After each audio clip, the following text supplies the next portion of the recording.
ଟଙ୍କା 500 ଦେଇଥବ। କଣ କିଲୋ? ଟଙ୍କା 500 ଦେଇଥବ ମ। ଟଙ୍କା ଖାଇବା ମୋ ପାଖରେ। ଆଉ ବାପା କାଲି ସନ୍ଧ୍ୟାରେ ତମକୁ ଦେଇଥିଲେ ପରା ପଇସା। ସେ ପଇସା ଅଛି ମାନା ଆସିଲା ପରେ ମୁଁ ଦେଇ ଦେଇଛି।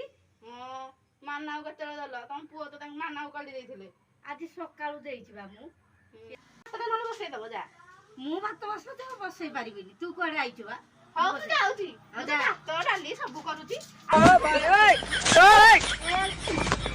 ଯାଉ ଚୁଲି ଫୁଟି ଫୁଟି ଆଖି ଫୁଟି ଯା। ଇ ମା ମୁଁ ବସ୍ତାରେ ପଇସା 500 ଟଙ୍କା ଥୋଇଥିଲି ଲୋ। ଦେଖିଆ ମୁଁ ଯାଏ।